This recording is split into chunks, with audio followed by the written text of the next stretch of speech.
Pour vous épargner, tous les textes sont traduits.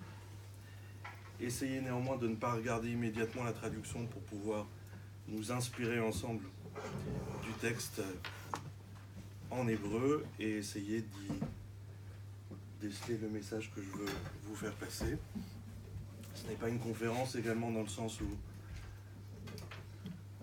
j'ai besoin de vos réactions, que ce soit pour un mot de traduction ou pour n'importe quelle question. Vous n'hésitez pas à m'interrompre.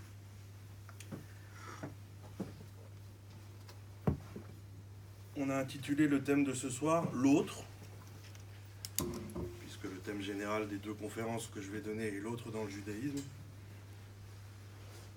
Dieu. Mais c'est déjà quelque chose à démontrer. Est-ce que Dieu est un autre? Puisque Dieu n'est pas grand-chose que nous puissions appréhender, est-ce qu'il est un autre? Est-ce qu'il est une part de nous-mêmes? Comment est-ce que la Torah elle-même le situe par rapport à cette question de l'altérité?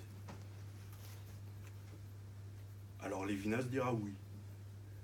L'infini, l'autre, autrui dira autrement qu'être. Dieu, c'est pareil. En réalité, il a raison. Mais il ne faut pas le prendre comme un axiome et il faut le démontrer. Ce que je vous propose donc de voir dans un premier temps avec la première feuille que je vous distribue.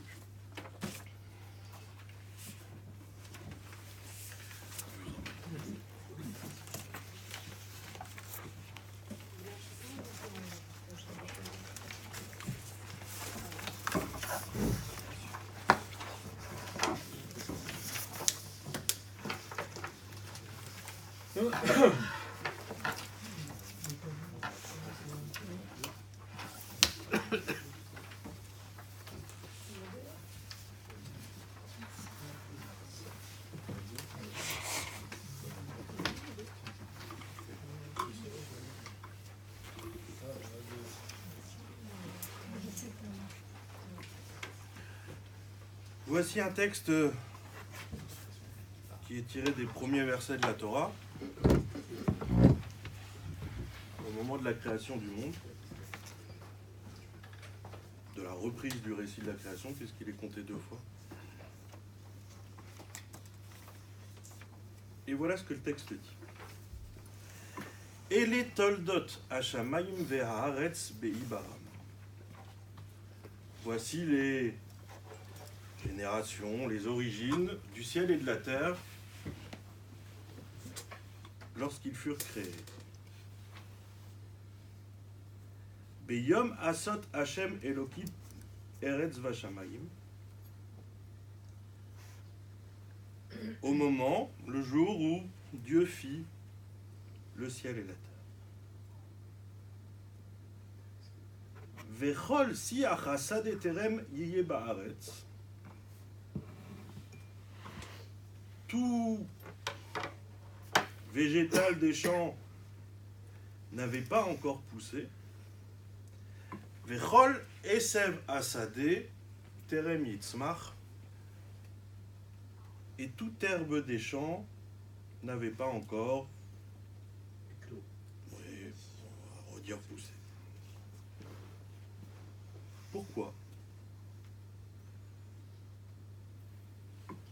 Alors les commentateurs disent que, en vérité, tout avait poussé, mais jusqu'à la surface de la terre, mais n'était pas encore apparent. Et le verset dit pourquoi. Kilo imtir Hashem Elokim al haaretz, car Dieu n'avait pas fait pleuvoir sur la terre. Ve Adam Ayin, et il n'y avait pas d'homme, la Avod et à Adama, pour travailler la terre.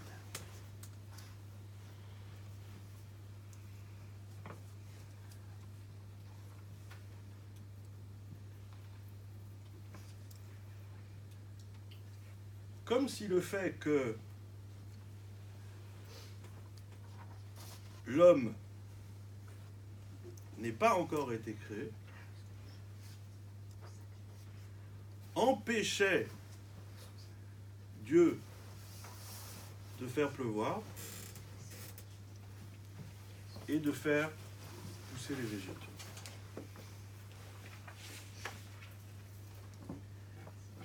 Et effectivement, le commentaire de Rachi que vous avez juste en dessous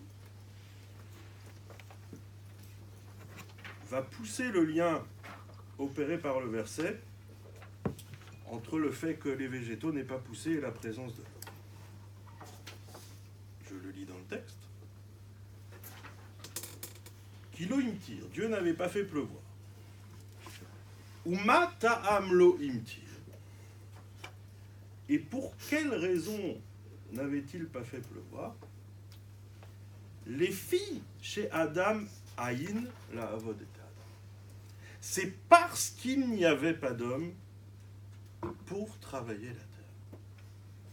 Effectivement, Rachi, qui cite le Midrash, établit un lien clair entre le fait que Dieu ne fasse pas pleuvoir et le fait qu'il n'y ait pas d'homme.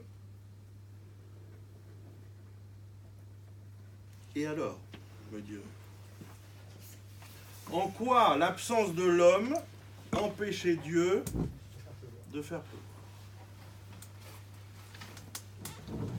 Jusqu'à preuve du contraire, Dieu fait ce qu'il veut.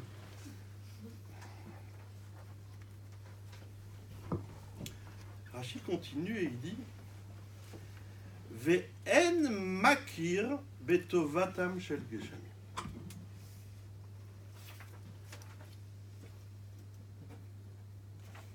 Il n'y avait donc personne pour apprécier, pour connaître littéralement les bienfaits des pluies. Ou Kesheba Adam.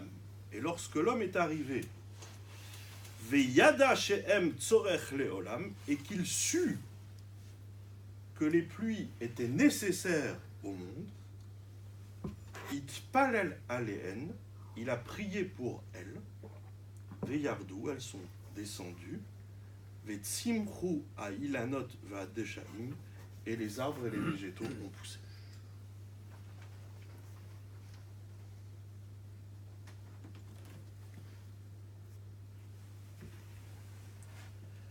Voilà donc que le Midrash nous dit clairement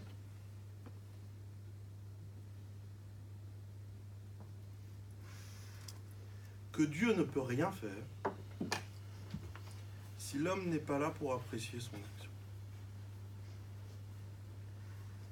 Non seulement pour apprécier son action,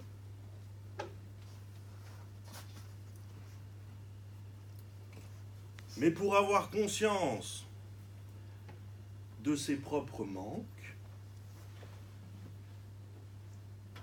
et ainsi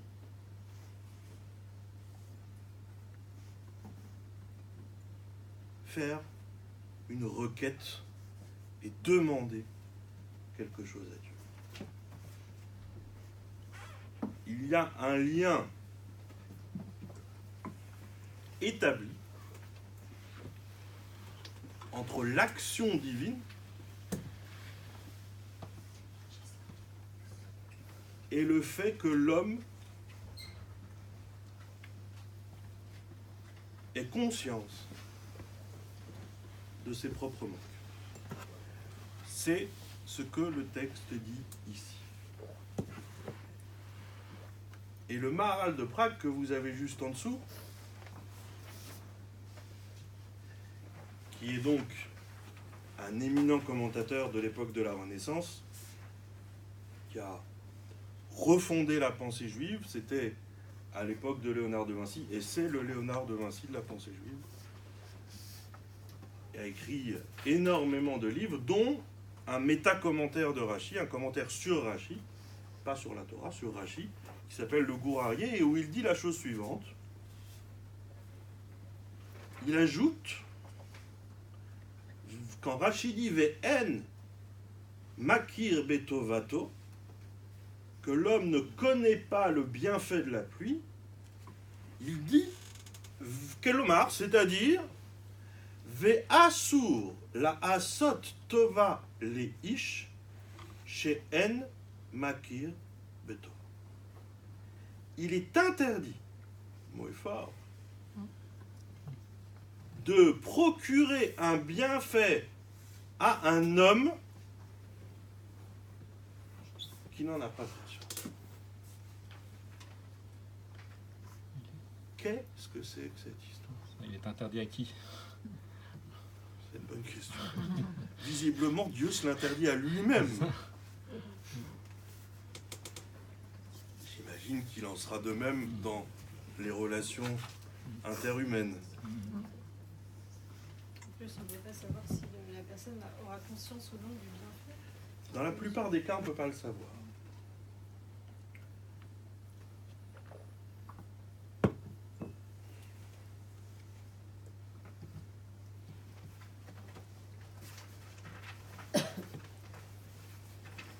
Il y a un sujet talmudique important pour savoir si on peut faire acquérir quelque chose à quelqu'un sans son consentement. Acquérir dans le sens quelque chose de positif.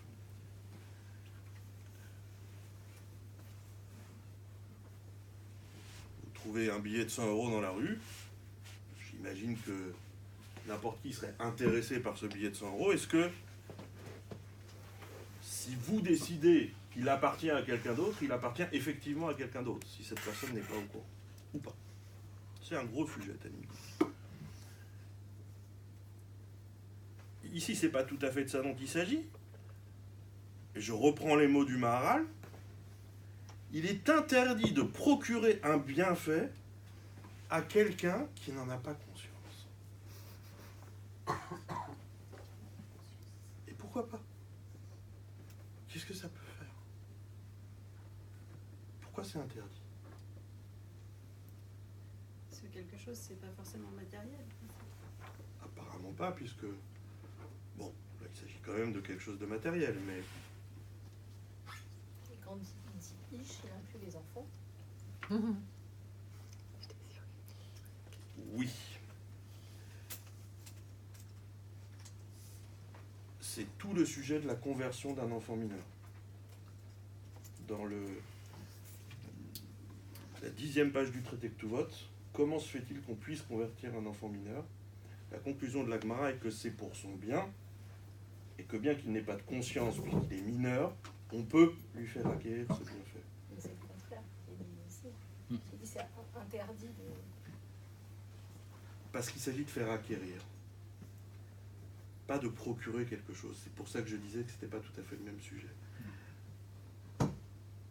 Mais en tout cas, la différence n'est pas faite entre un adulte et un enfant dans le fait de... Vous avez raison, mais il y a une différence entre faire acquérir et procurer un bienfait. Mais si on parle juste du texte que nous avons lu.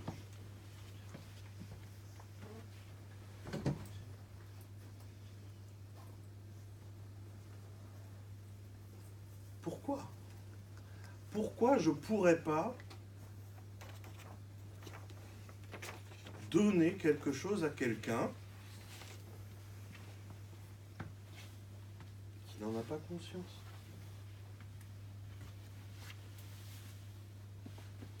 S'il n'a pas conscience, il ne va pas en avoir estimé la valeur. Et alors? C'est tout. Ok, il n'en estimera pas la valeur. C'est pas grave. Il n'appréciera pas le cadeau. Ça m'empêche à moi de le lui donner. Parce que ça fait comme si j'avais rien fait.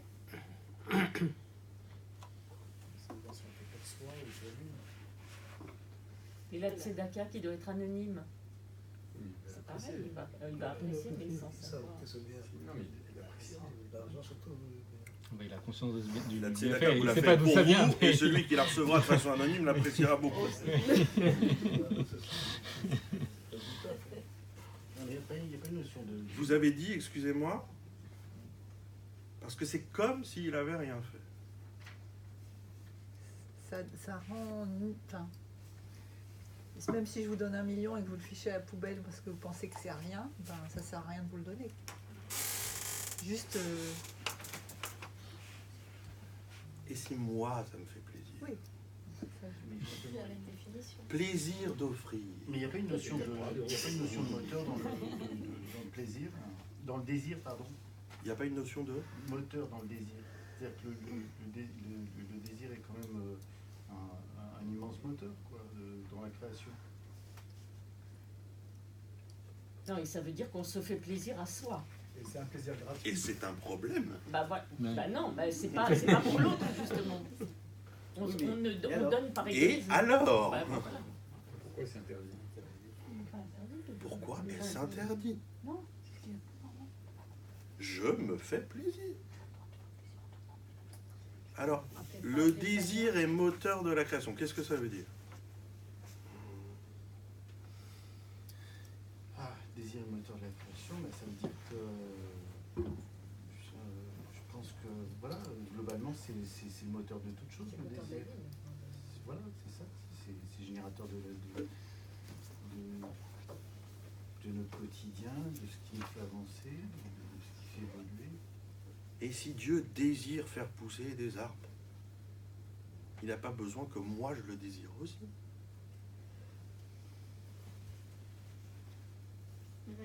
Le désir, c'est un mot un petit peu galvaudé. La libido freudienne, avec un grand L, tout ça.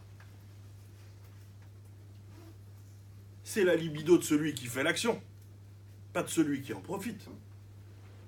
Oui, il faut un désir pour mouvoir nos propres actions. Oui. Mais en quoi ça dépend de la personne qui va la recevoir? Au point que ce soit interdit de... Une sorte de...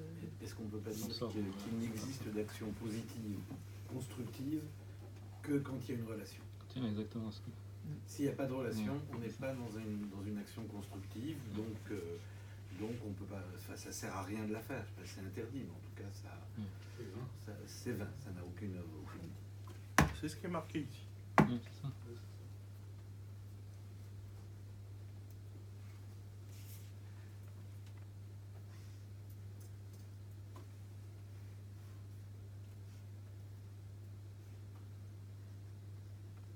On pourrait se demander si dans la vie, il faut faire que des choses constructives.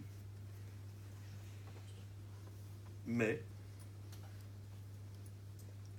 en tout cas, il ne faut pas se mentir à soi-même. Si, dans une action que nous faisons, il n'y a pas de bilatéralité,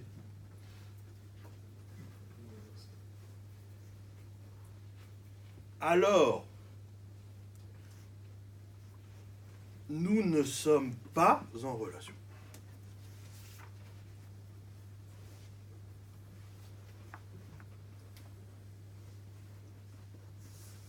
Et on peut pas se poser la question de s'il y a un don, si c'est pas ça peut pas être le début d'une relation avant qu'il y ait de relation, justement. Alors, Le don entraîne une relation sans qu'il y en ait eu auparavant.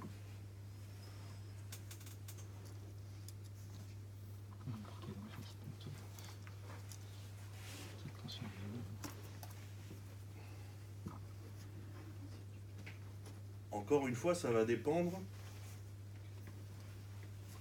de la façon dont ce don est effectué. Ce qui est dit ici,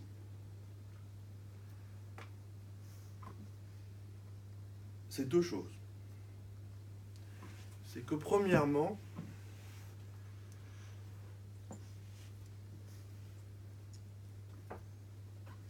la relation est obligatoire.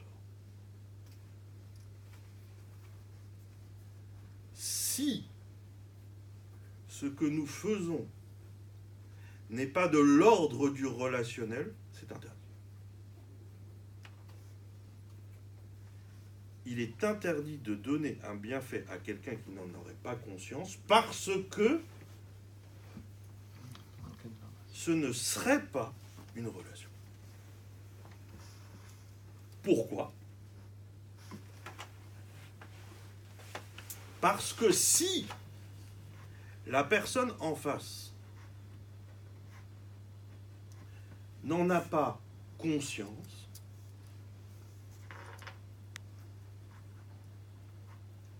ça veut dire que nous sommes dans le « on », dans le mot le plus laid de la langue française, et pas dans le « je » et « tu ».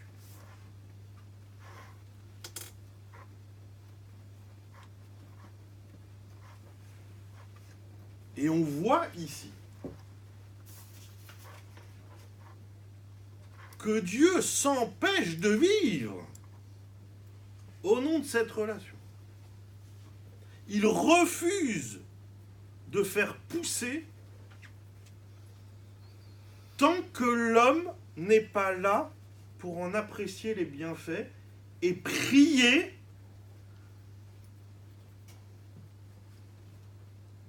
c'est-à-dire avoir conscience de son manque, c'est-à-dire désirer, donc exister, en face de Dieu. Et on voit donc de ce texte que Dieu est un autre. Que Dieu est en relation bilatérale avec moi,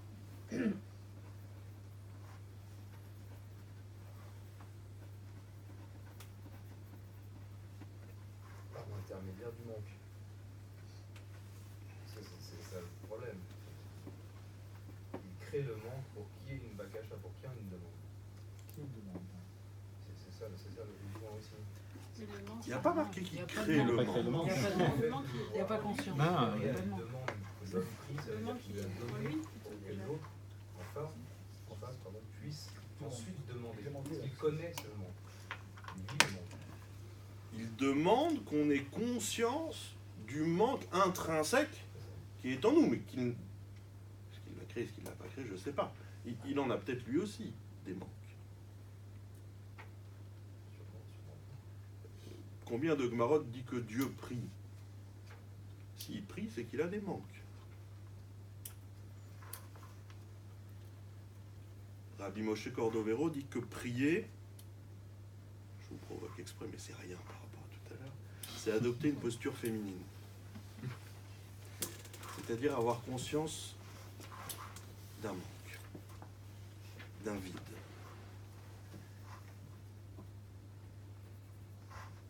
Prier, c'est avoir conscience d'un manque. On ne peut pas désirer sans manque.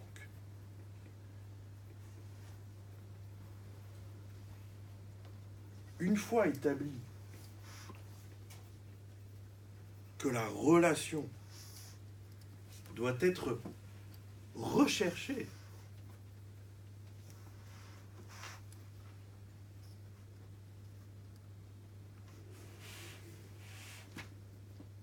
comment est-ce qu'on est en relation avec Dieu? Et loin du mysticisme bigot, vous allez voir que les Chachamim ont une vision très particulière de ce que doit être notre relation à Dieu.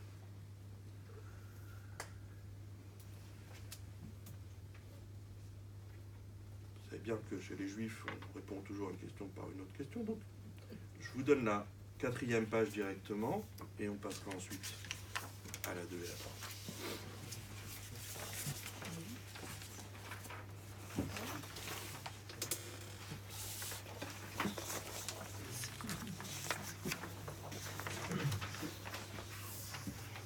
Il y a une question ici. Tout ce que vous voulez. J'ai une question, si on s'en tient à ce précepte, ça signifie que celui qui n'a pas conscience, on le laisse tomber en fait. On le marginalise, on ne cherche pas à éveiller sa conscience pour le faire évoluer. C'est un peu ce que demandait madame. Est-ce qu'on ne peut pas donner pour éveiller la relation?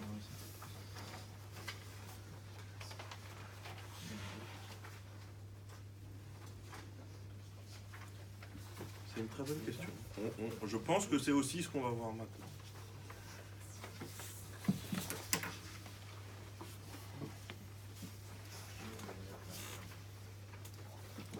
Non, mais la relation, elle existait déjà, elle était juste pas visible. Tout était en place pour que soit mis en place cette relation. Il y a quelque chose du visuel, du concret qui n'était pas encore en place. Ça ne veut pas dire que ça n'existait pas. Ça existait en potentiel. Mais l'homme n'existait pas. Non. Et ça, le don était déjà mis en place.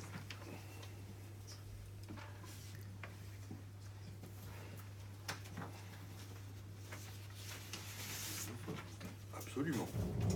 Et parce que la relation est inhérente à la création du monde. D'ailleurs, Dieu est en relation avec son monde lorsqu'il le crée. Il lui parle. Il s'engueule avec lui. Ça, c'est la Gemara dans Chagiga. Dieu s'est mis en colère contre son monde quand il l'a créé. Quand on dit que Dieu a créé le monde par 10 paroles, ça veut dire qu'il est en relation avec son monde. La relation est inhérente à toute création.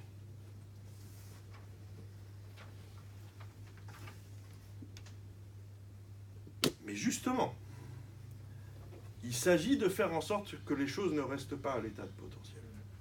Ce même Maharal de Prague, dans le 3e chapitre du Tiferet Israël, demande pourquoi est-ce que Adam, l'homme, l'humain plutôt, et Adama, la terre, c'est le même mot. Et il répond très joliment que l'homme et la terre ont une caractéristique propre que rien d'autre dans l'univers n'a, c'est que leur tahlit, leur nature, leur fonction essentielle, c'est de réaliser un potentiel.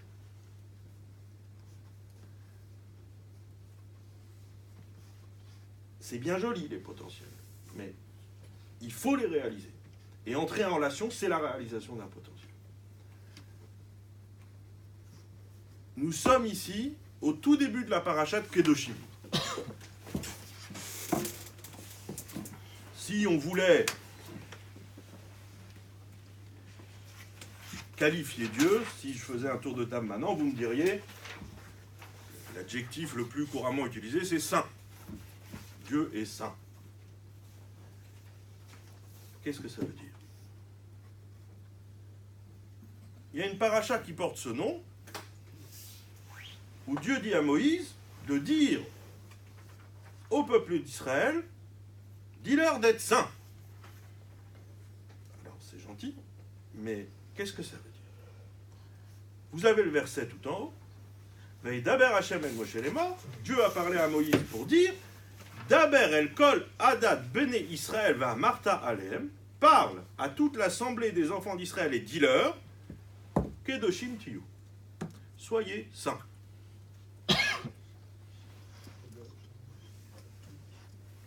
Ki kadosh ani Hashem Elokechem, car je suis saint, moi, Dieu, moi l'Éternel, votre Dieu.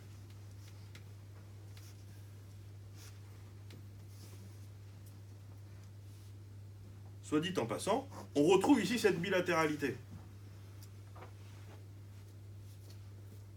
Soyez saints, le verset pourrait s'arrêter là. Non, soyez saints parce que je suis saint, moi. Je. S'il n'y a pas de je, il n'y a pas de tu. Et s'il n'y a pas de tu, il n'y a pas de je. Mais qu'est-ce que ça veut dire, soyez saints? Alors le Midrash, juste en dessous, donc Torah de Kohanim, c'est ce qu'on appelle le Midrash Halacha, donc les textes contemporains du Talmud, qui viennent commenter le verset, et qui traduit ce terme de Kedoshim, vous le savez très probablement, mais au moins vous en avez la source ici, Kedoshim Tiyu, que signifie saint, Perushim Tiyu. Soyez séparés. Kadosh, ça veut dire séparé.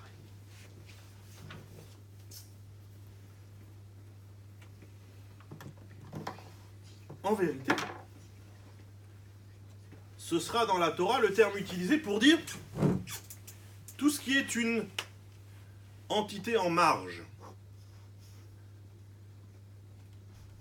Une prostituée, c'est une kedesha. Celle qui est en marge de la société. Où est-ce qu'on trouve la première fois le mot kadosh dans la Torah? Mais Kedesha, c'est aussi. Il y a Kadosh aussi. C'est ce que je vous dis. C'est le même mot. À l'extrême opposé, ça signifie la même chose.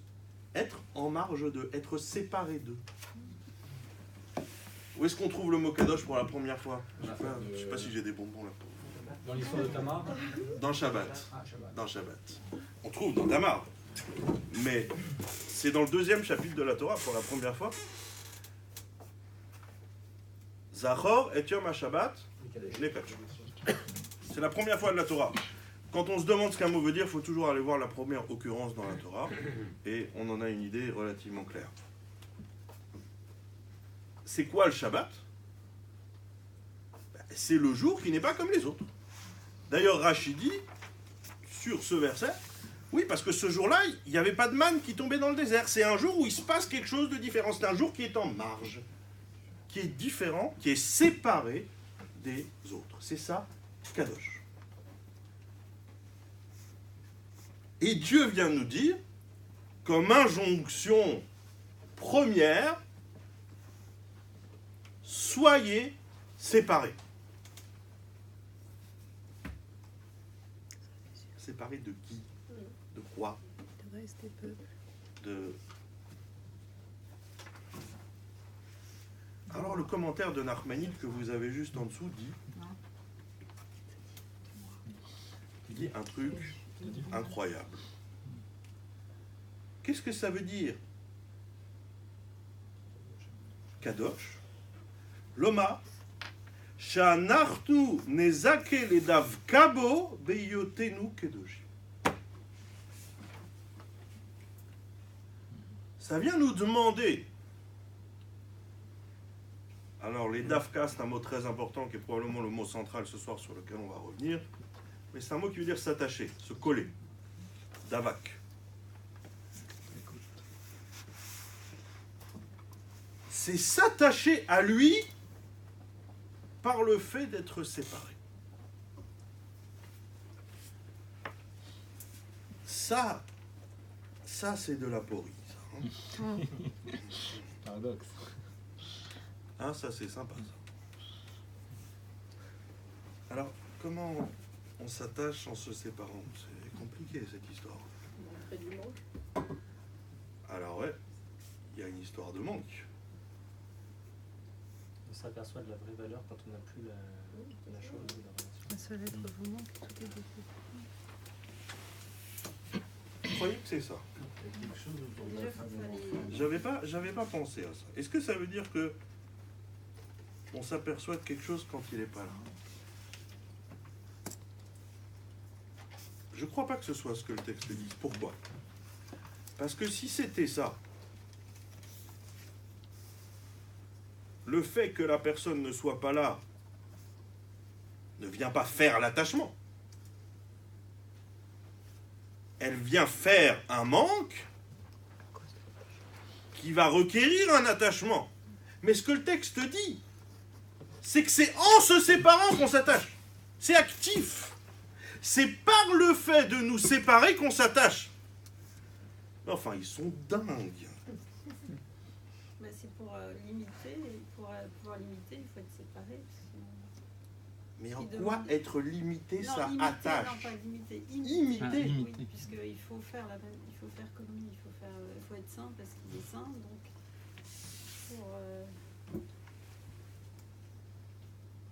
Il y a faut pas de être séparé possibilité. pour pouvoir imiter. C'est juste. Mais c'est pas évident. On dirait que quand on imite, qu'est-ce qu'un imitateur fait? Il cherche à ressembler au plus près. Donc à ce que l'autre et lui ne fassent plus qu'un.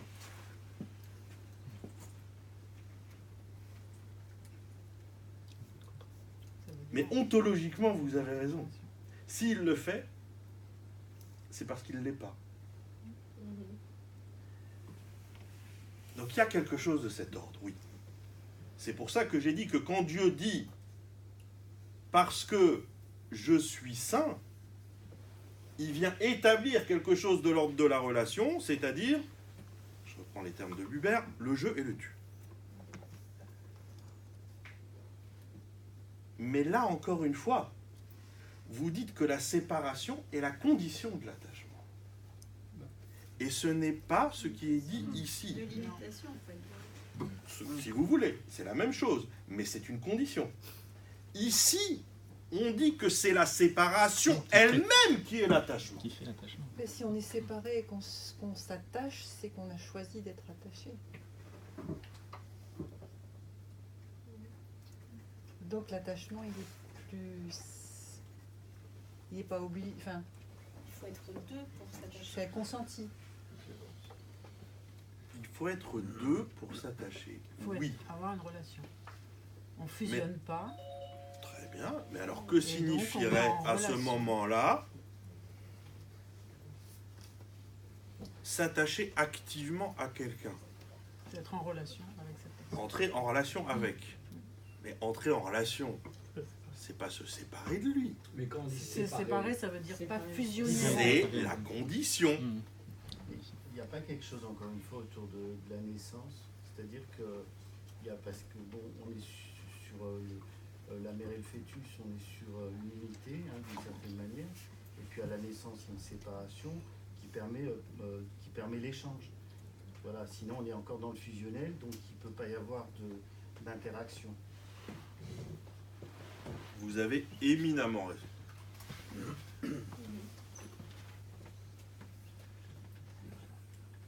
Si ça vous intéresse, il y a un cours que j'ai donné il y a quelques années, très spécifiquement sur ce sujet que vous dites, sur Academ, qui s'appelle Éloge de l'égocentrisme. C'est exactement cette idée. Cette idée est vraie.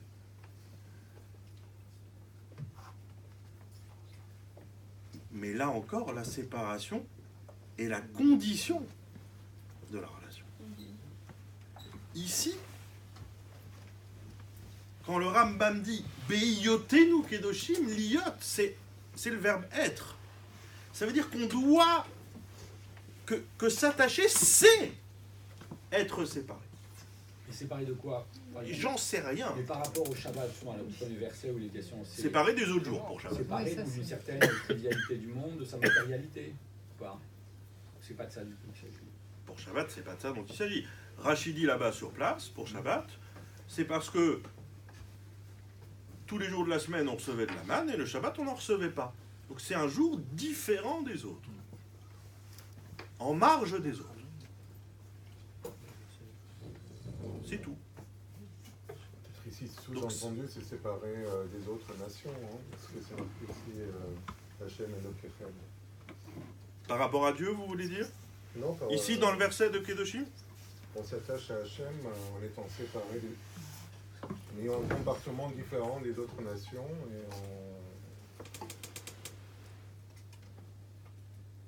et en respectant. Ça, c'est possible. Ça, c'est possible. Il y a des choses qui vont dans le sens de ce que vous dites. Dans le commentaire de Narmani, d'avant la phrase que je vous ai citée, oui. Mais au niveau personnel, dans notre relation à Dieu, regardez le texte en dessous. Au tout début de la paracha de Noach, quand on nous décrit Noé, on dit Et a Elohim italer Noach. Que Noé. Oui, ce marché, ça va pas du tout. C'est parce que j'ai hésité avec ce promener.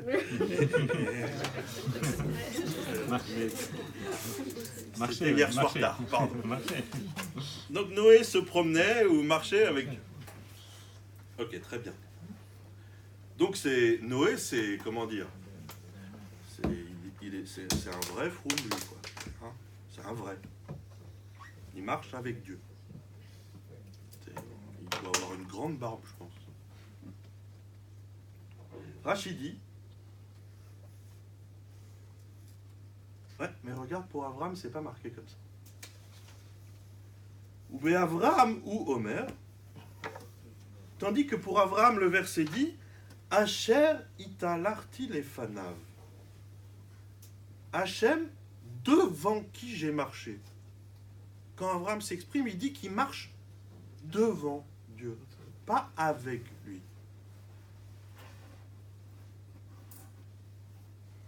Et Rachid dit Noach ayat sarir saad letomro. Noach avait besoin d'un appui pour le soutenir. Aval Avraham, mais Avraham mitrazek uma'alech betzitko me'alav. Il était assez fort pour marcher dans sa piété de lui-même. C'est quand même lui qui a jeté les idoles de son père. Donc quelque part, c'est lui qui a fait cette séparation. Mais justement, c'est ça qu'il fait. Il casse les idoles. On va y revenir. Attendez, là,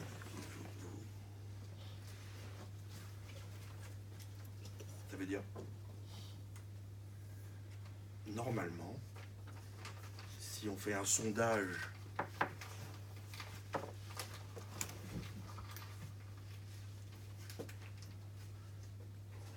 tout le monde va dire le contraire. Il y a Noé, il y a Abraham, il y en a un qui marche avec Dieu, il y en a un qui marche devant lui, ou derrière lui, ou à côté de lui. C'est qui le mieux? C'est Noé. Il est à côté de Dieu. Eh ben, non. Les sages disent, t'as rien compris. C'est Abraham le plus grand. Pourquoi? Parce qu'il n'y a pas besoin de Dieu.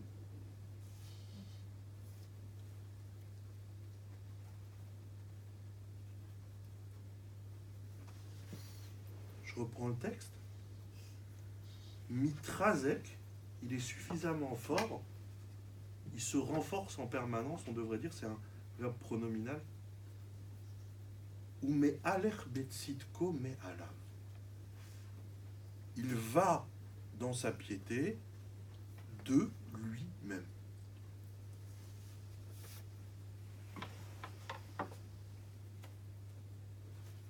Qu'est-ce que ça veut dire, il va dans sa piété de lui-même?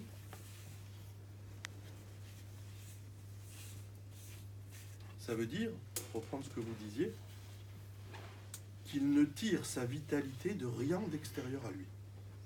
Est-ce que ça veut dire qu'il n'est pas dans la relation, du coup? Non. C'est pas ça qui est marqué. Comme Madame a dit, il y en a bien qui est dans la relation avec Dieu, qui lui parle, c'est le patriarche. Mais qu'est-ce qu'on dit de ce patriarche? Qu'il n'est pas avec Dieu. C'est quand même un comble.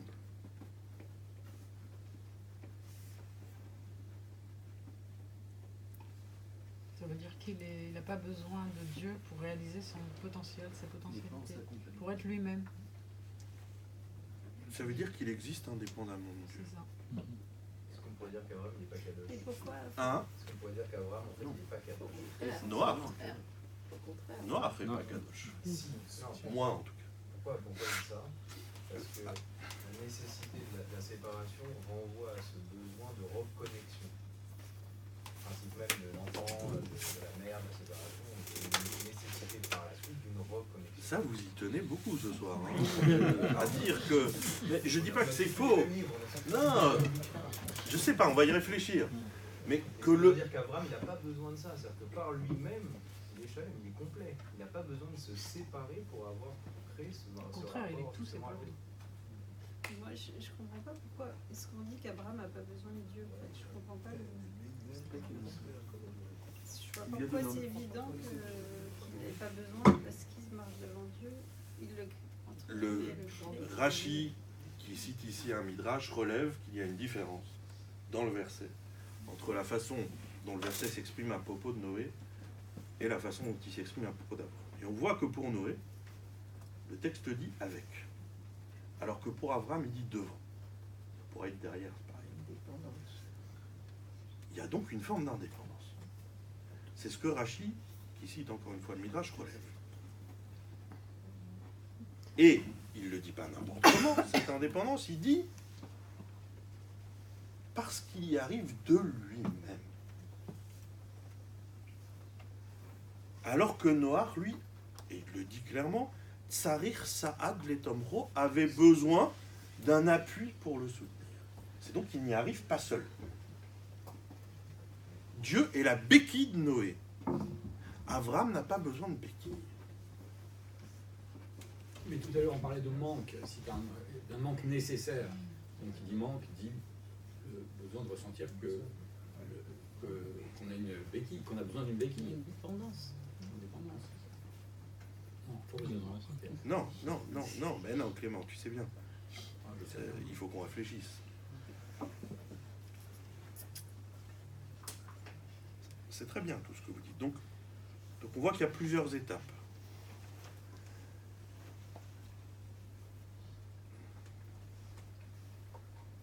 Est-ce que le manque, c'est la conscience de la nécessité de l'autre? Adam Arishon était tzaddik? Pardon? Adam Arishon, le premier homme, Oui. était tzaddik? Je sais pas, faut lui demander. Non. Lui, il savait qu'il doit prier pour la paix. C'est pas marqué. Je sais pas. Pour l'instant, on compare Noach et Abraham. Non, ça dit que ça veut dire un saint.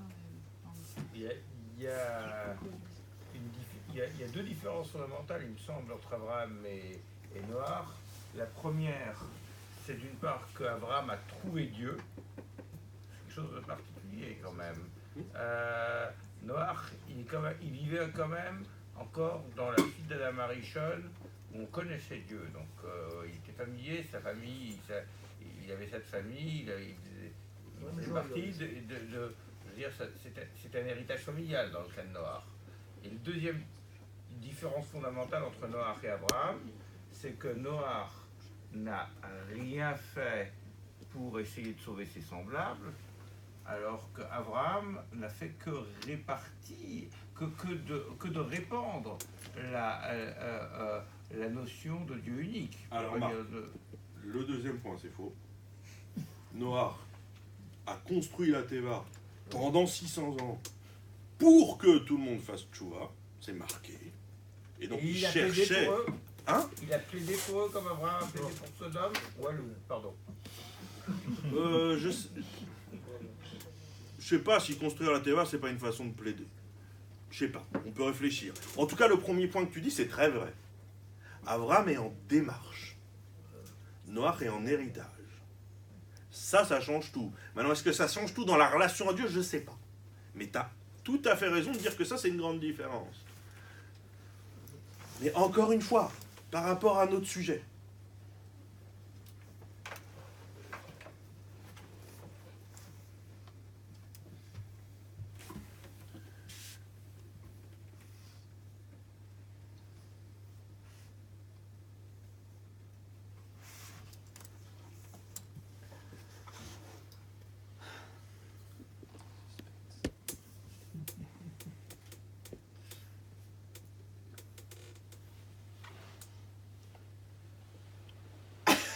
dans mon cabinet de psy, j'ai plein de personnes qui défilent et qui cherchent une légitimité professionnelle ou autre.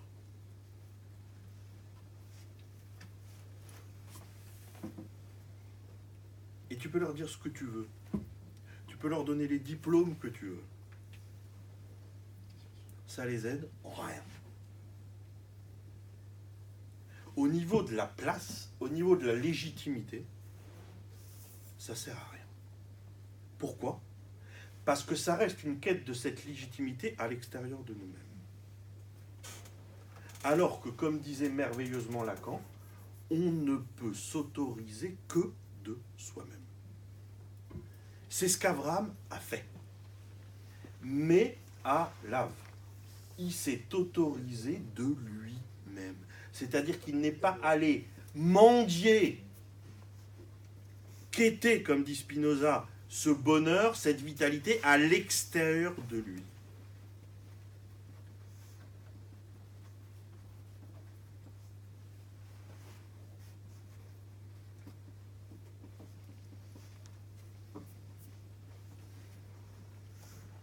mais pour comprendre comment est-ce que cette séparation est davantage que la condition de la relation. Quelle est, oui, Greg, la notion du manque là-dedans?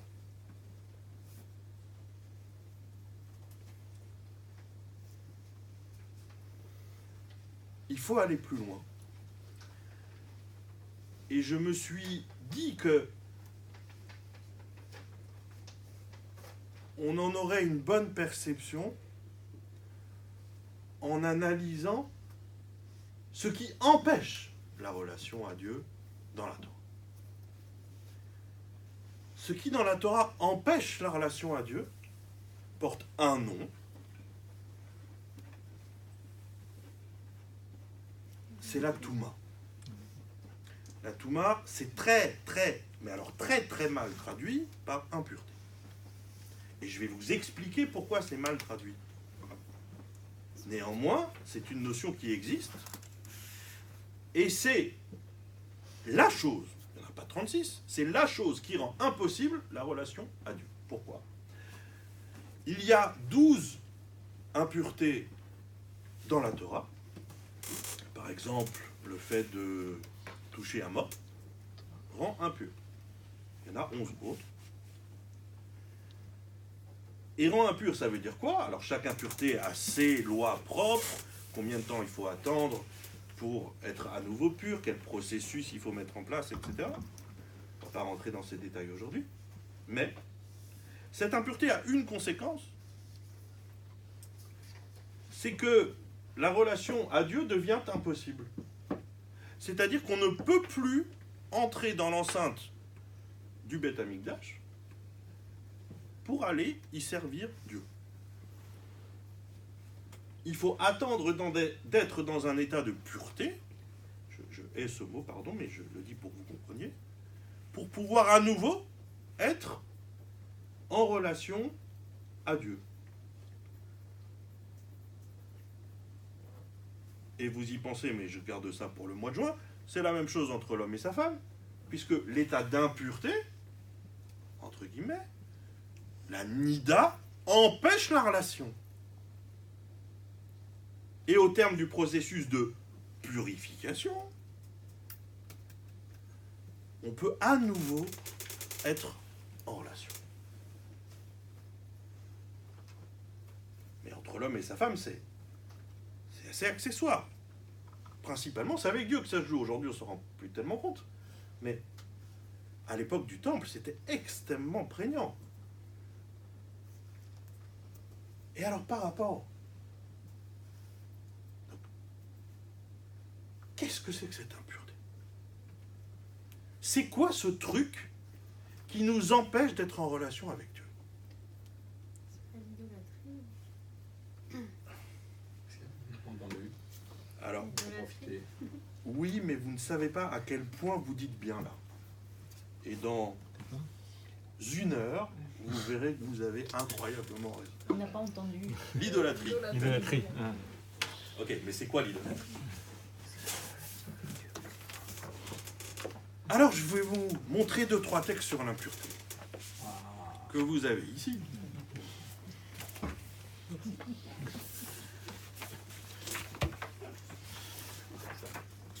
Alors, pour ceux que ça intéresse, je vous distribuerai à la fin la dernière feuille où sont traduits en fait les textes qui sont. Je pose une toute petite question. Quand tu dis que qu'est-ce qui empêche la relation à Dieu, c'est la Touma, enfin contre, oui. Ok. Oui. Et c'est pas le Yetzer Hara ou la Sitra Hara comme dans la Kabbalah, toutes ces choses-là, le mauvais côté le côté obscur de la force. C'est pas la Touma. Et ça empêche la relation à Dieu, sinon le Yetzer Hara. Le Yetzer Hara. Oui. Eh ben, dis donc. tu m'en bouges un coin. Bah quoi? Non. C'est quoi l'Yetzirara? T'as une idée? Bah, c'est quand tu peux aller à la school et que tu peux aller au bistrot, il y a un petit machin qui te dit bah non, on va aller au bistrot pour un coup avec tes Très potes. bien. Ça empêche, Et ben voilà. ça empêche pas la relation à Dieu. Ça s'appelle être paresseux. Non, mais les Sahara, c'est. T'as des pages et des pages de lecture à lecture. Mais ça l'empêche pas foncièrement. Il y a tout Si mardi. toi tu fais un effort, tu peux. Oui, on est d'accord. Par contre, si t'es tamé, tu peux vouloir, mais alors tout ce que tu veux, aller au Beth Amikdash, tu peux pas. C'est interdit. Verpoten, tu peux pas. Si tu trouves le courage de te lever samedi matin pour aller à la Sina plutôt que d'aller au bistrot avec tes copains, tu peux. C'est essentiel. Là, tu peux pas. À part ça, le Yetzirara, c'est pas ça. Le Yetzirara, c'est se faire du mal à soi-même. Et ça, c'est un autre pour l'année prochaine. Okay. Alors, il y a dans la Torah, dans Parashat Shumini, dans le livre du Lévitique, au 11e chapitre, un truc très rigolo, qui s'appelle les Shmona Shratzim. T'as pas eu de feuille? Non. C'est bon? Il y a encore des feuilles?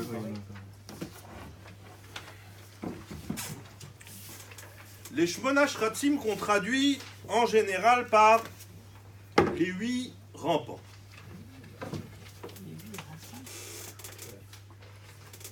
Alors,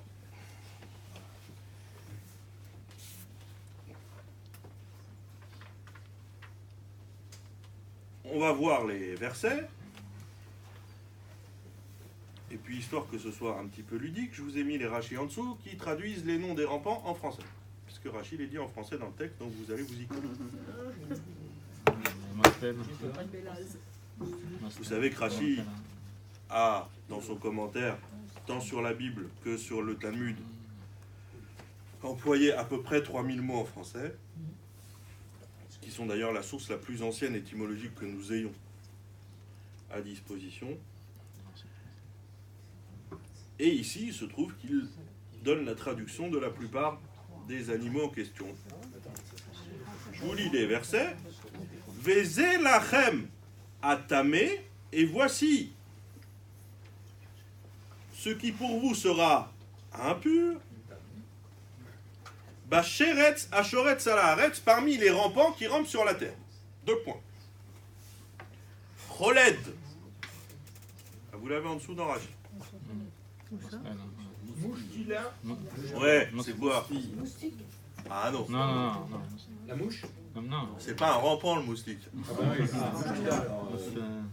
Alors là, je vous aide, c'est plutôt la catégorie, c'est pas l'animal lui-même. Batracien. Ah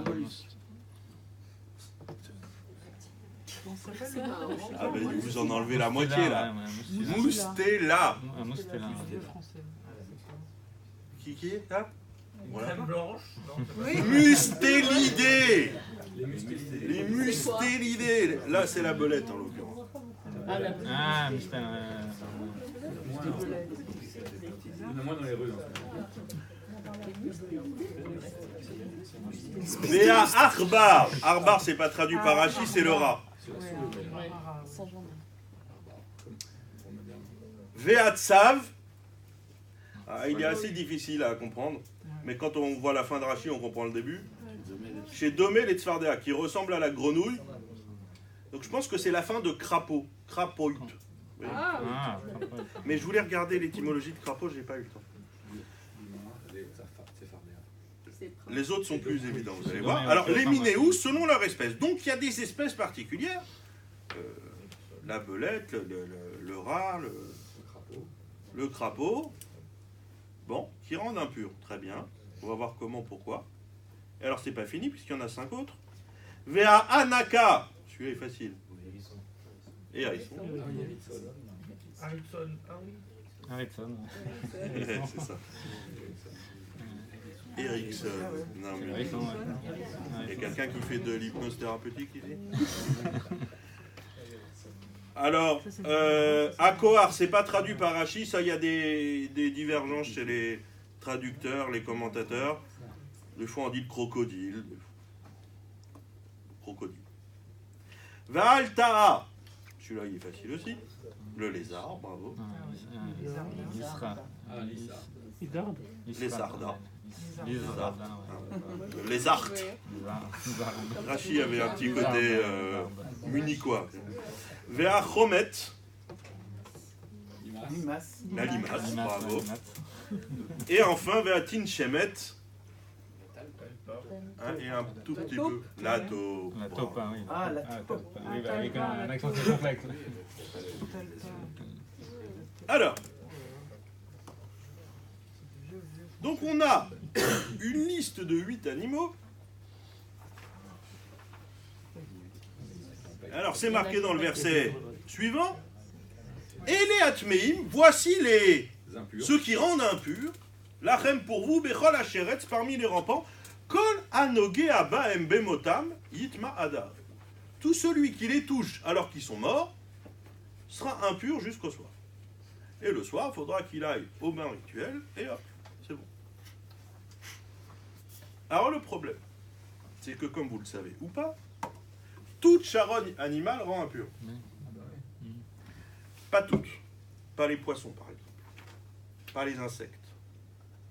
Mais la charogne d'un animal domestique, d'un chat, d'un chien, rend impur. Alors pourquoi c'est 8 ?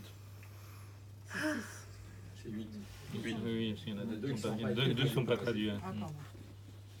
Oui, c'est pas parce qu'ils ne sont pas traduits qu'ils n'existent pas. Alors, la Gemara, qui n'est pas ici, nous dit, c'est très simple. Normalement, alors bon appétit si ce n'est pas encore le cas, il ne faut pas forcément toucher l'animal entier. Si il a explosé victime d'un attentat de Daesh, combien il faut toucher de cet animal pour être impur? Alors, si c'est un animal classique, qui n'est pas dans la liste des 8, il faut en toucher un kazaït, c'est-à-dire la mesure d'une olive. Si je touche un morceau de cet animal équivalent à la mesure d'une olive, je suis impur. Moi, je ne suis pas impur. Lorsque, pour les 8 rampants, il faut toucher, dit la Gemara, qui est Adash, comme la mesure d'une lentille. Il n'y a pas besoin d'un dessin pour savoir que c'est beaucoup moins. Si il faut toucher beaucoup moins des rampants pour être rendu impur, ça veut dire que les rampants ont une capacité de transmission de l'impureté beaucoup plus grande. Mais alors, qu'est-ce qui les caractérise? Ils sont passés par de la terre. On pourrait dire ça. Pas de la mer cette fois, mais de la terre. C'est pas mal de dire ça. L'Agma va donner une autre réponse. Alors là, c'est les 10 minutes techniques de la soirée. Donc vous brûlez quelques neurones et ça vaut le coup. C'est très technique, mais le Talmud égale, c'est dans les méandres de la technicité que se révèle le signifiant. Donc il faut y aller. Vous êtes dans un passage du traité Sanhédrin 59b où le Talmud, je crois ne pas me tromper en disant que c'est la seule chose qui nous dit des rampants. La seule caractéristique qui nous donne des rampants, c'est ce qui est marqué ici. Alors allons-y. Amar Rav Yehuda Amar Rav. Rav Yehuda a dit au nom de Rav. Adam Arishon, lo utarlo basar le achila, n'avait pas le droit de manger de viande, vous savez.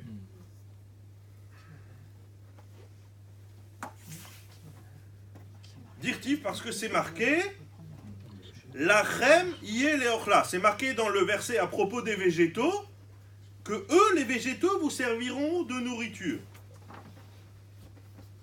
Ou lechol chayat haaretz. Et ils serviront aussi de nourriture pour tous les animaux de la terre. Et la Gemara en déduit velo chayat haaretz lachem, mais pas les animaux de la terre pour vous. Puisque les végétaux peuvent nourrir les animaux de la terre, c'est donc que les animaux de la terre ne peuvent pas vous nourrir vous. Donc Adam Arishon n'avait pas le droit de manger de viande. Ça n'a... Bah, d'ailleurs, il va le dire. Ou que chez Baoub né Noah. Et lorsque les fils de Noé sont venus, alors les fils de Noé, ça veut dire au moment où ils sont sortis de la Teva, de l'arche, après le Mabou. Itir lahem, ça leur a été autorisé, chez Nehemar, comme c'est écrit à la sortie de l'arche justement, que Yerek et Sève, comme l'herbe des champs, natati lachem et kol, je vous donne tout. Donc ça veut dire à partir de maintenant, Dieu dit à Noé et à ses descendants, c'est-à-dire nous, vous pouvez manger la viande. C'est d'ailleurs pour ça qu'on dit les lois noachides et pas les lois adamiques. Vous êtes seulement demandé une seule fois pourquoi on ne dit pas les lois adamiques. Parce que dans les 7 lois, il y a quoi? Il y a manger le membre d'un animal vivant. Mais comme Adam n'avait de toute façon pas le droit de manger d'un animal tout court, ça n'aurait pas eu de sens. Donc c'est les lois noachides et pas les lois adamiques. Très bien.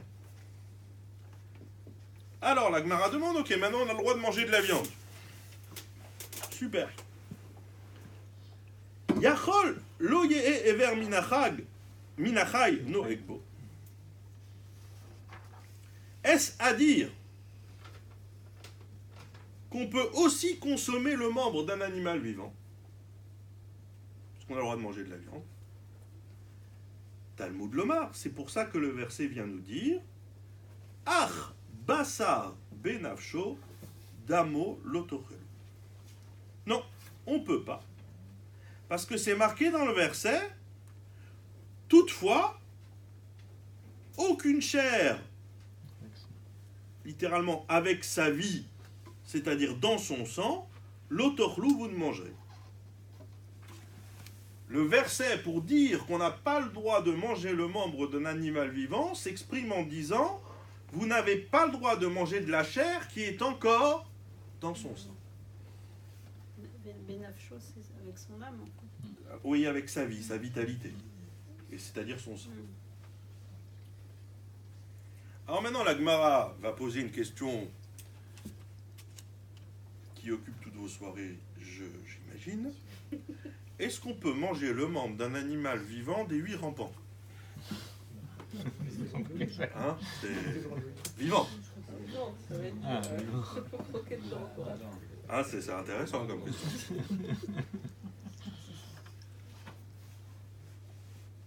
Yachol afleshratim, est-ce à dire que cet interdit de manger le membre d'un animal vivant s'applique aussi aux rampants? Talmud Lomar, c'est pour ça que le verset vient nous dire Ach. Le terme restrictif, toutefois, comme on l'a vu, toutefois, le verset aurait pu nous dire la chair dans son sang, vous ne mangerez pas. On aurait compris le membre d'un animal vivant. Pourquoi il dit Ach, cependant? Cependant, ça vient toujours restreindre ce qu'on va dire. Donc, ça veut dire qu'il y a les membres d'un animal vivant qu'on a le droit de manger. Puisqu'on est en train de dire qu'on n'a pas le droit de manger le membre d'un animal vivant et qu'il y a quelque chose de restrictif, c'est-à-dire qu'il y a quelque chose de restreint par rapport à cette loi. Et ça ne s'applique donc pas aux membres d'un de ces 8 rampants vivants. Donc sachez-le, alors c'est un interdit rabbinique, mais d'après la Torah, c'est permis. On peut croquer un escargot. Non, on ne peut pas, rabbiniquement. Mais, si, lors d'un crash d'avion dans les Andes, vous avez le choix entre le jambon de Parme qui était dans la soupe et la pâte de la belette qui est en train d'agoniser, il faut manger la pâte de la belette.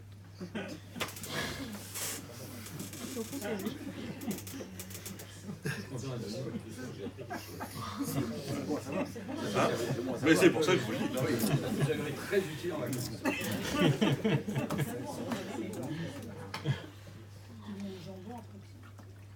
Alors. Et il se trouve que un talmudiste célèbre qui s'appelle Monsieur Ravuna va dire ok, donc les rampants c'est à part.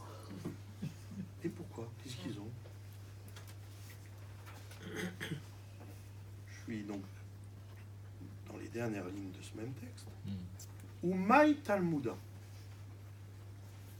Et quelle en est la raison?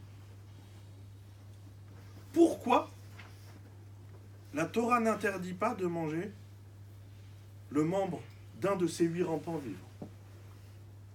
Amar Ravuna, Ravuna dit, parce que c'est marqué dans le verset d'Amo, son sang, hein, le verset de tout à l'heure. C'était marqué, la chair dans son sang, dans sa vitalité, dans son sang, vous ne mangerez pas.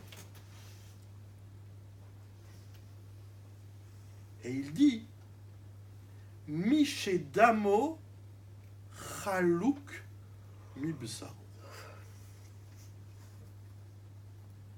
Ça ne s'applique donc, l'interdit, qu'à celui dont le sang est distinct, séparé de sa chair.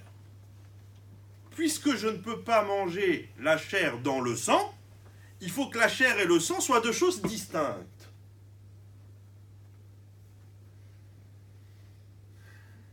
Yatsu Shratzim, ça vient donc exclure les rampants chez En Damam Chalouk Mibsaram, dont la chair et le sang ne font qu'un, dont le sang n'est pas séparé, distinct de leur chair.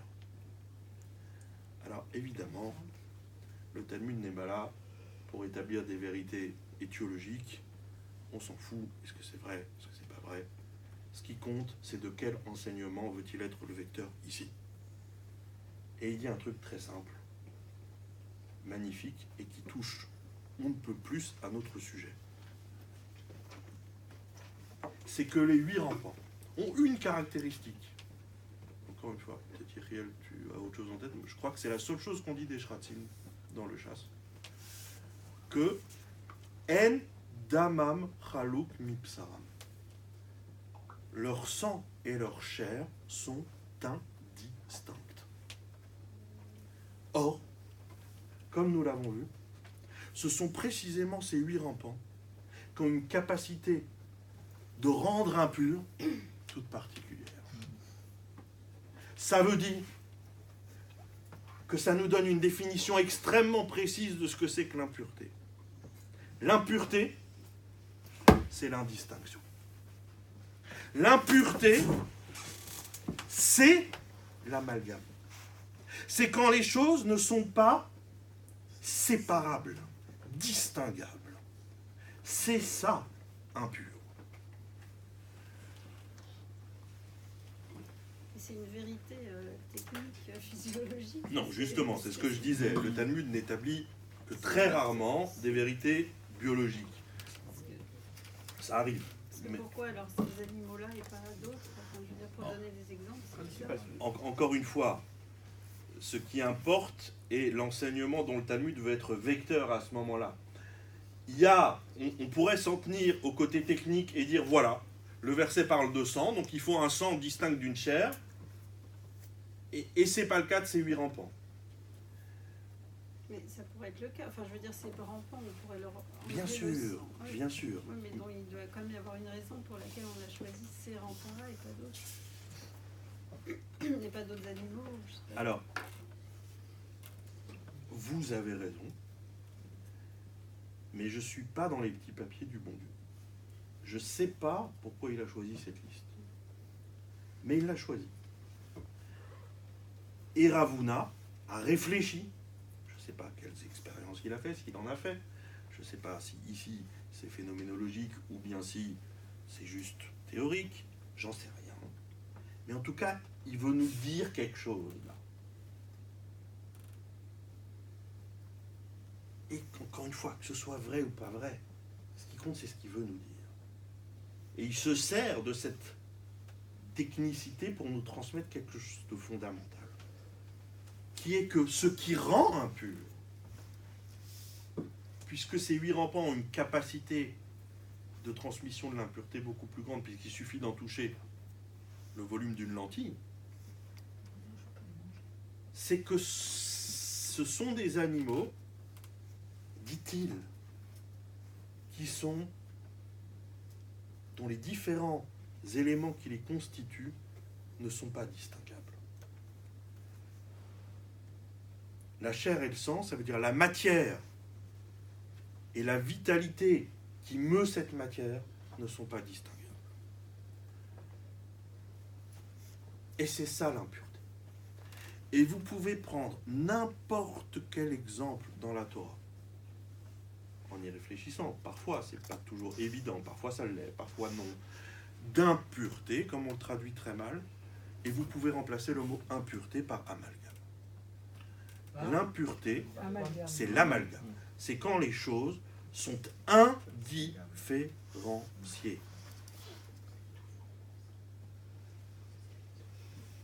C'est pour ça qu'une femme qui a ses menstruations devient impure. Je déteste ce mot.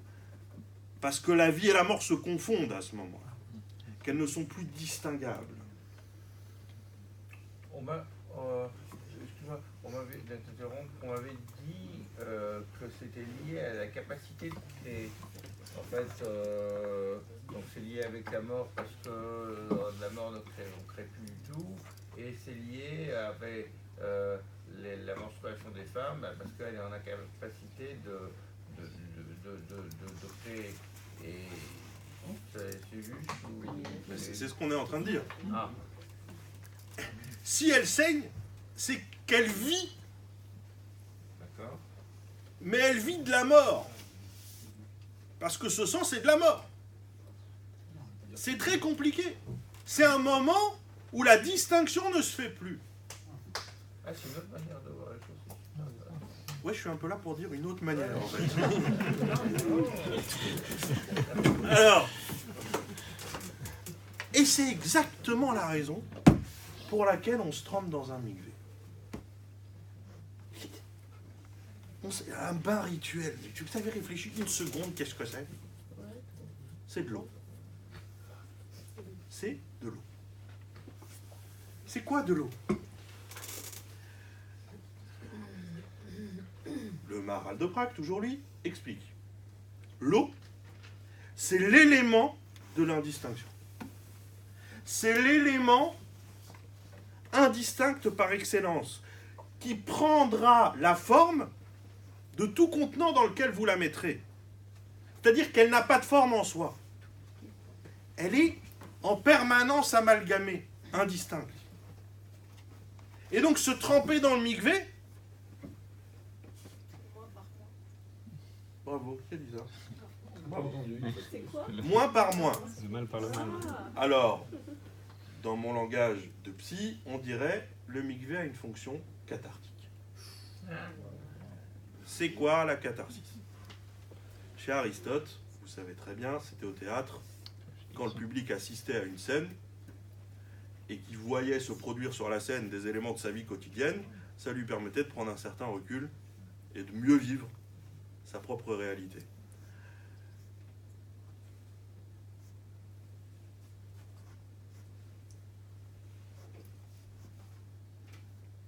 Jacob Bernays, le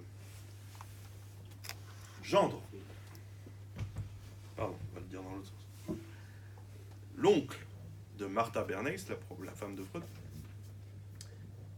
et donc le neveu d'un des plus éminents maîtres allemands du 19e siècle qui s'appelait le Raham Bernays. Donc ça c'est très important de savoir quand même que Martha Bernays, c'est la petite fille du premier maître en Talmud de Rav Shimshon Raphaël. Et Jacob Bernays a conceptualisé cette notion de catharsis en psychologie moderne en disant, en gros, tu vas me raconter ton trauma, comme ça, en le revivant, tu vas en dégager l'élément traumatique et pouvoir continuer ta vie normale.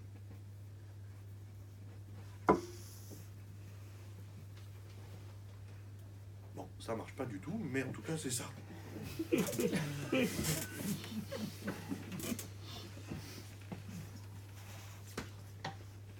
Se tremper dans le mikvé, c'est aller dans l'indistinction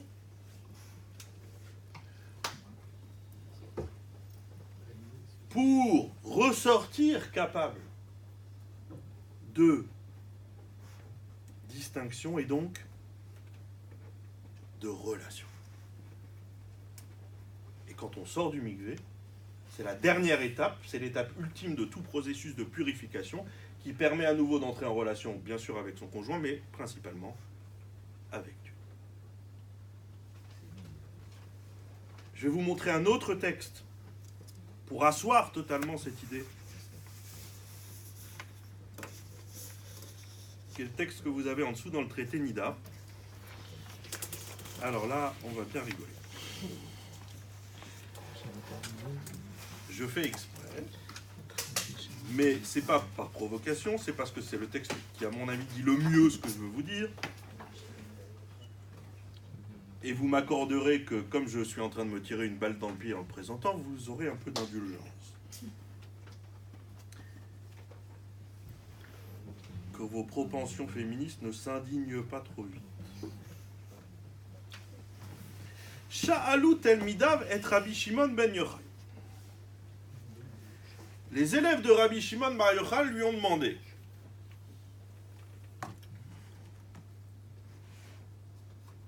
Mitnema Amra Torah, pourquoi la Torah dit-elle Yoledet Mevia Korban, qu'une femme qui accouche doit apporter un sacrifice? Vous saviez ça? Au tout début de la paracha de Tazria, la femme, une fois qu'elle a accouché et quand elle est à nouveau sur pied, elle doit apporter un sacrifice au temple. Alors, contrairement aux idées reçues, c'est pas du tout un sacrifice pour remercier de ce qui s'est passé. C'est un sacrifice pour se faire pardonner de quelque chose. De quoi? Amarlain, il leur a répondu: Besha'a shekoraat leiled, au moment où elle s'est accroupie pour enfanter, hein, c'était des méthodes à l'américaine. Kofetzet, elle s'est emportée. Venishba'at shelo tezakek le ba'ala, et elle a juré que plus jamais elle irait avec son mari.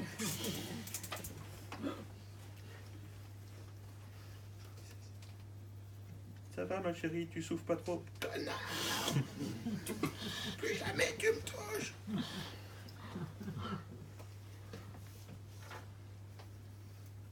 Les firach, Amra Torah, Tavi Korban. C'est pourquoi la Torah lui demande d'apporter un sacrifice. Bon, on pourrait discuter longuement de quelle faute elle a fait, est-ce que c'est une faute? Peu importe. Mais alors, à la suite de ça, il faut savoir que dans cette même paracha de Tazria,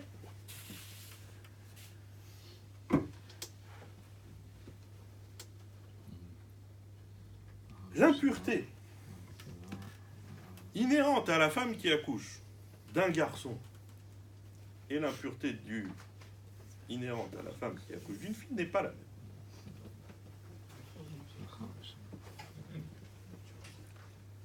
Ou mipnema amra Torah zachar les shiva, pourquoi la Torah dit-elle que pour un garçon c'est 7 jours? Ou nekeva les arba asar, et que pour la fille c'est 14. Donc, soyons clairs. Une femme qui accouche d'un garçon, c'est 7 jours d'impureté.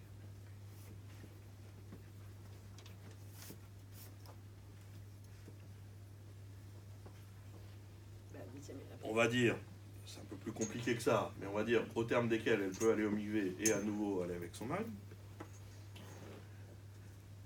Oui, autre chose, excusez-moi, très importante, ça n'a rien à voir avec Nida, hein. Mais alors rien du tout. C'est impureté, accouchement. C'est pas impureté Nida, c'est deux impuretés différentes.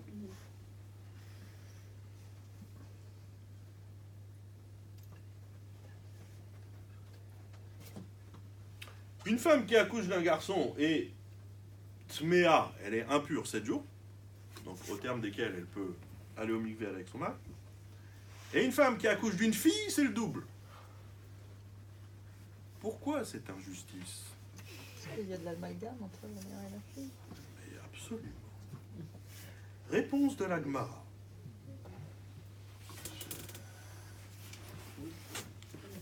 Je mets mon gilet par balle. Zachar, un garçon. Sheakol smechim bo, pour lequel tout le monde se réjouit.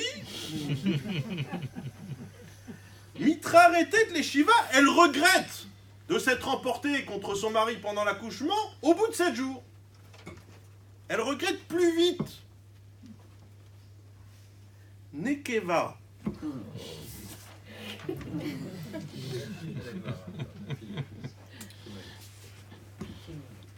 Parce qu'elle sait C'est ce bon. qui attend sa fille. Une fille. Elle n'attend plus d'elle.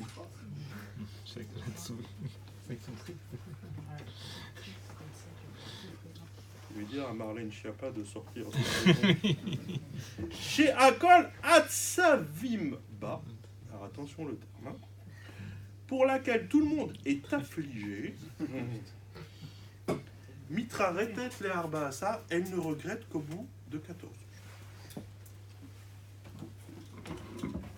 Voilà. Je vous souhaite une bonne soirée.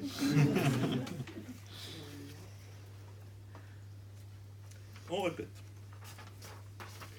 Umitnema amra Torah zachar le shiva ou nekeva le arba asar. Pourquoi la Torah dit-elle qu'une femme qui accouche d'un garçon est pure au bout de 7 jours, alors que pour une fille c'est au bout de 14?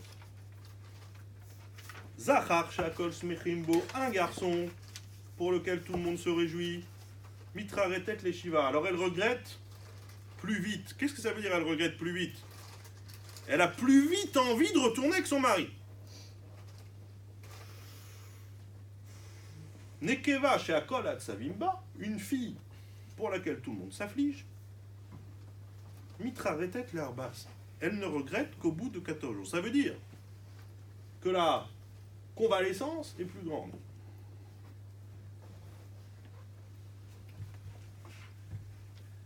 Alors, il y a des imbéciles qui pensent que il faut prendre ça comme c'est écrit et que le Talmud s'est trompé et que donc il y a des passages dans le Talmud où c'est pas grave, c'est une autre époque, c'est une autre culture, c'est tout ce que vous voulez. Et vous m'excuserez de défendre des lectures apologétiques de ce genre de passage. Parce que si on y regarde de plus près, il faut bien lire ça avec exigence et honnêteté. C'est marqué qu'une fille, tout le monde s'afflige. C'est ridicule. Qu'à la rigueur, culturellement, on me dise une fille, on n'est pas joyeux. Je peux.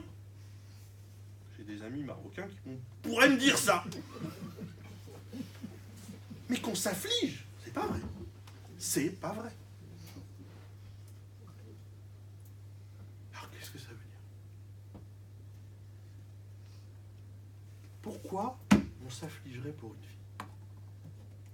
Parce qu'elle va souffrir comme sa mère et elle va regretter elle aussi d'avoir approché son mari. Félicitations. J'étais très affligé quand elle est venue. C'est pas tout à fait ça, mais c'est ça. Le Maharsha, Rav Edels, un des plus grands commentateurs des passages agadiques du Talmud, au XVIIe siècle, dit: on est affligé que cet enfant est elle aussi à connaître plus tard les souffrances de l'enfantement que vient de connaître sa mère.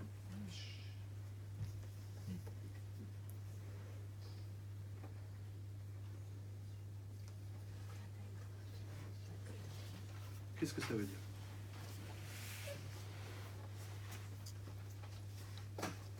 Ça veut dire qu'il y a ici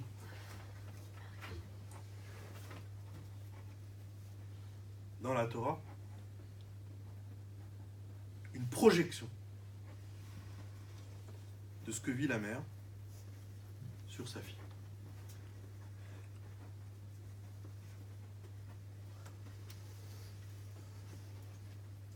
Et là, par contre, ça nous parle.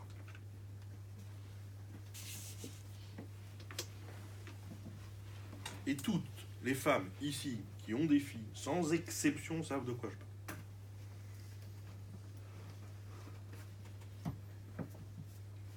il y a une projection ontologique, essentielle. Pourquoi? Parce qu'on vit la même chose.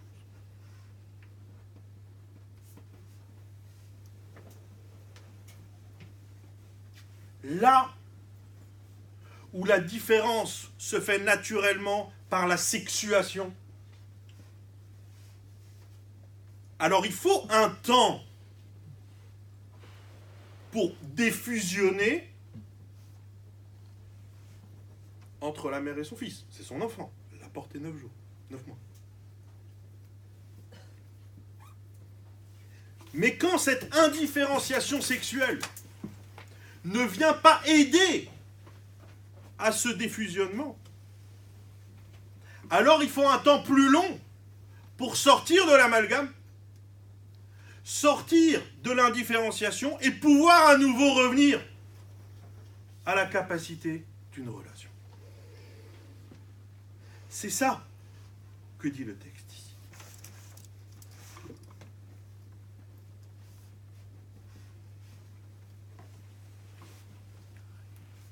L'impureté, c'est l'indifférenciation, c'est l'amalgame.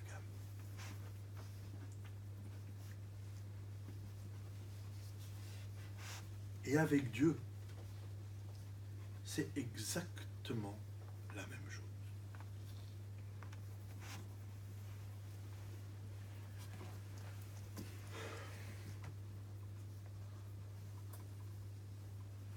Pourquoi l'impureté rend impossible la relation à Dieu? Parce que dans l'état d'impureté, on n'est pas capable d'être séparé de lui.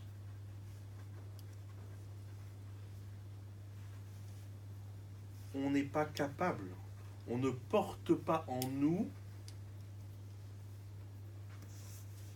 ce qui nous permet d'être capable de séparation et de distinction. Et ça, on le voit tellement bien dans le dernier texte que je vous propose.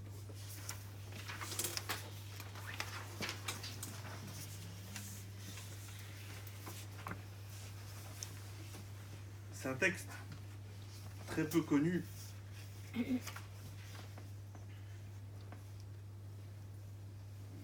Mais que moi je dis un cours sur 2.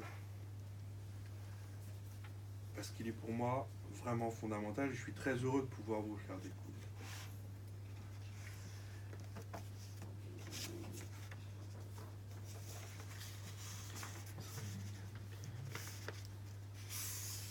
En préambule,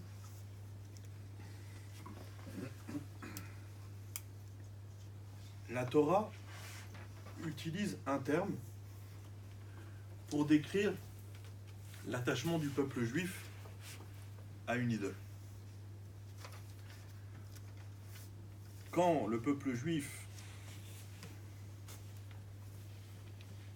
a servi l'idole du Baal Peor, qu'on voit dans le livre des Nombres, au chapitre 25, c'est quoi le Baal Peor? Le Baal Peor, c'est une idole dont le service consistait à déféquer devant. Déféquer devant lui. C'est une idole qui était servie par les peuples autochtones. Et c'est l'histoire des filles de Midian. Le peuple juif s'est laissé entraîner à son service. Et le terme employé par la Torah pour dire que les Juifs se sont attachés au service de cette idole est le terme tsamad, tsadé même dalot, qui veut dire coller, comme on va le voir dans le texte. Donc les Juifs se sont collés à cette idole, se sont attachés à cette idole. Le terme employé, c'est nitzmadim, tsamad, la racine tsamad. Alors que la Torah a une autre façon de décrire l'attachement du peuple juif à Dieu. dans le verset du Deutéronome, Ve'atem advekim b'Hashem. Et vous vous collez à Dieu.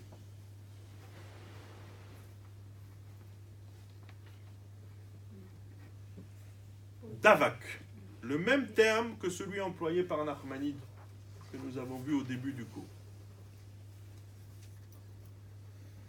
Donc l'attachement à l'idole se dit tsamad, et l'attachement à Dieu se dit davak. Ce sont deux synonymes qui veulent tous les deux dire coller. Alors le Talmud demande quelle est la différence. Pourquoi la Torah emploie l'un pour ça et l'autre pour ça? C'est là que nous sommes. Exactement. Mais lequel?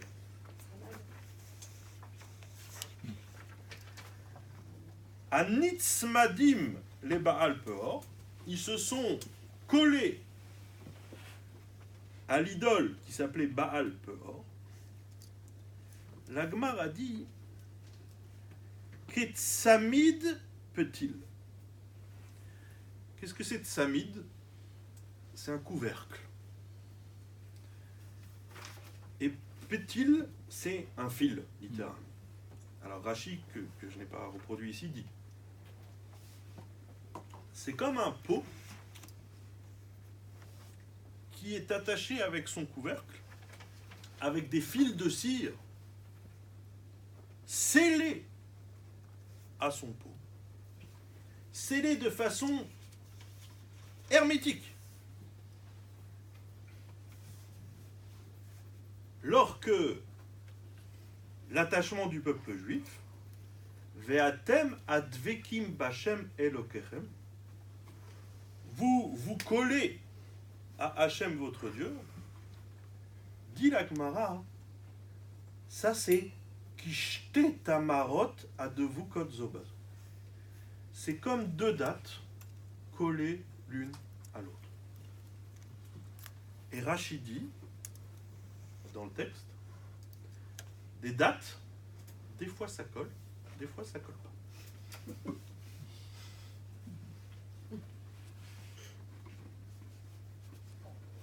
Et là, tout est dit. Et on retrouve la distinction que nous avons faite tout à l'heure entre Noé et Abraham. Lorsqu'on se serait attendu à ce que l'attachement à Dieu soit décrit comme un attachement indéfectible, absolu,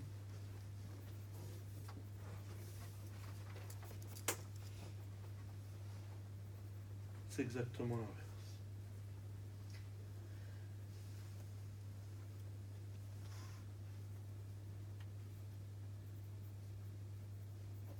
Servir Dieu dans cet attachement-là, ça s'appelle idolâtrer Dieu. On peut très bien faire de l'idolâtrie avec notre propre Dieu. Il suffit de rechercher cette fusion-là.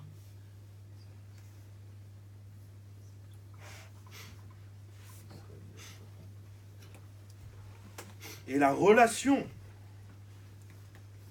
que nous devons travailler à avoir avec notre Dieu, à nous, est-elle de date. Parfois ça colle, parfois ça colle pas.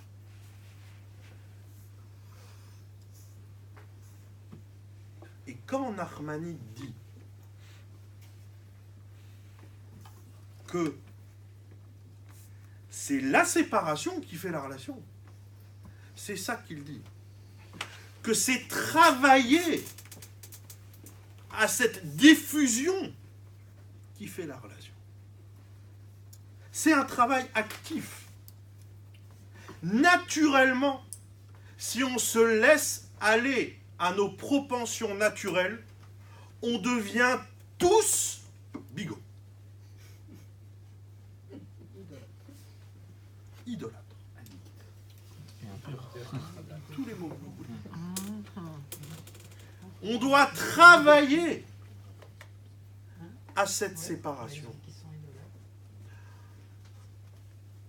Là où on se serait attendu à ce que ce soit l'attachement à Dieu qui soit décrit de cette façon-là, fusionnel, indéfectible, hermétique comme un pot attaché à son couvercle, scellé. Dieu nous demande justement à ce que notre relation à lui soit un enjeu. Il nous demande d'entretenir une tension. C'est labile, c'est pas évident. Si notre relation à Dieu participe de l'évidence, elle est une idolâtrie.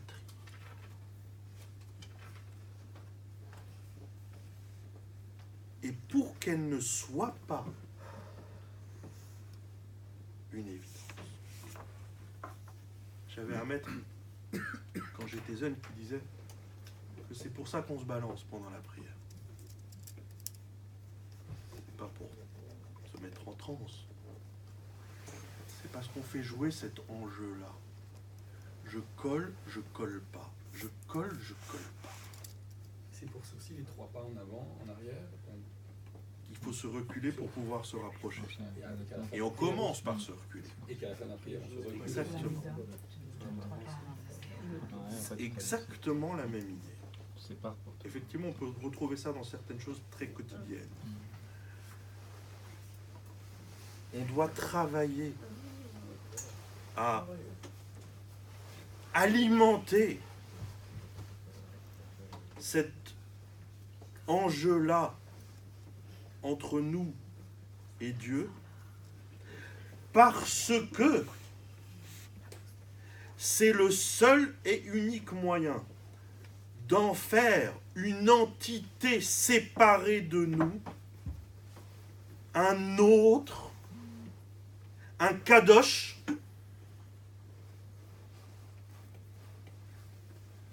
que la fusion n'autorise pas.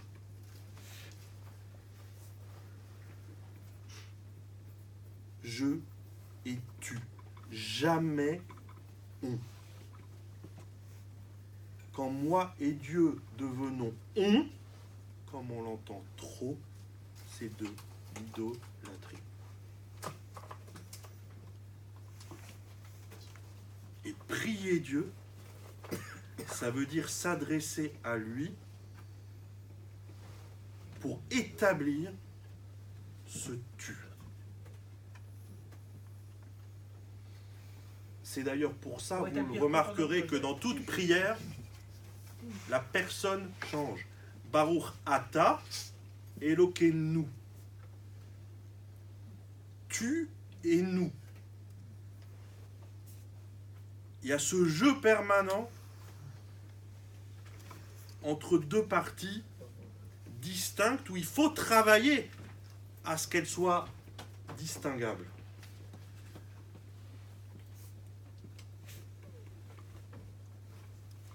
Et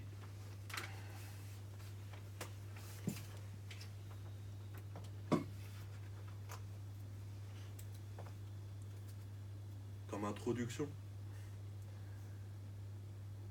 à ce que nous ferons au mois de juin, c'est-à-dire à comprendre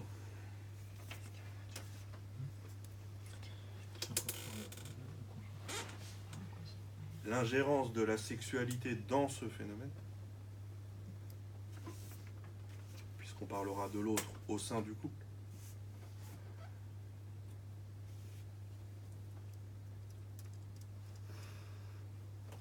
Quand je reçois des couples en thérapie,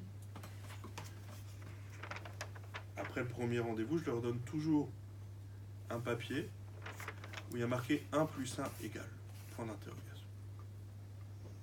Et je les laisse réfléchir jusqu'au jusqu'à la séance suivante. Vous seriez surpris des réponses. Il n'y en a pas beaucoup qui disent 2. Il y a une blague là-dessus. Vous la connaissez? Non? Vous voulez que je vous la raconte? Ah oui. Ah oui. C'est 3 femmes qui parlent et qui sont assises sur un banc, je l'aime beaucoup. Une blague. 3 Tunisiennes. Il y en a une qui dit moi, mon mari et moi, on fait on fait tout ensemble, c'est formidable. L'autre, elle dit ah non, mais moi, mon mari et moi, on fait 2, on est chacun autonome. Et la troisième, elle dit ah non, moi, mon mari et moi, on fait 10. Moi 1 et lui 0. Vous faites ça. Il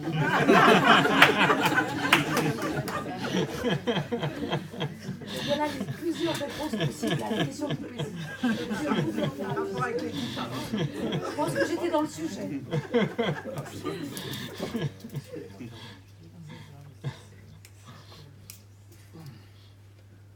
Dans le même ordre d'idée, vous connaissez les 2 files d'attente à l'entrée du paradis.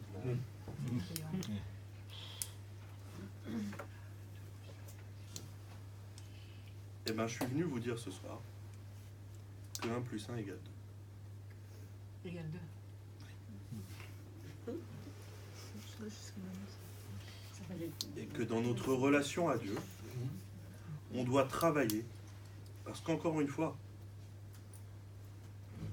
on tendrait naturellement vers l'inverse, vers le 1 plus 1 égale 1.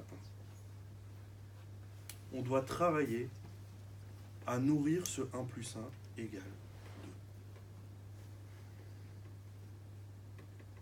2. Nous sommes indépendants de lui, il est indépendant de nous, il n'y a aucune relation de nécessité entre nous, mais c'est mieux avec lui.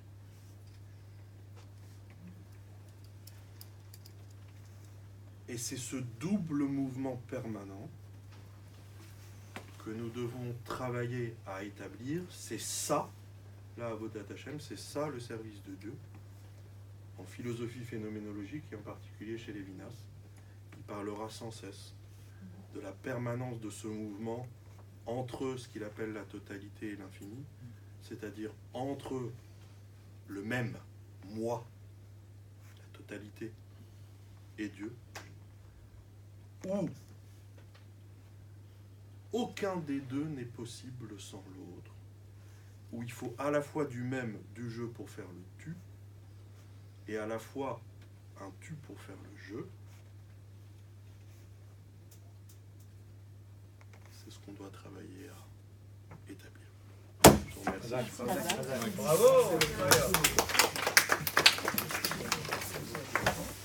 Vous avez ici la traduction des derniers textes si ça vous intéresse.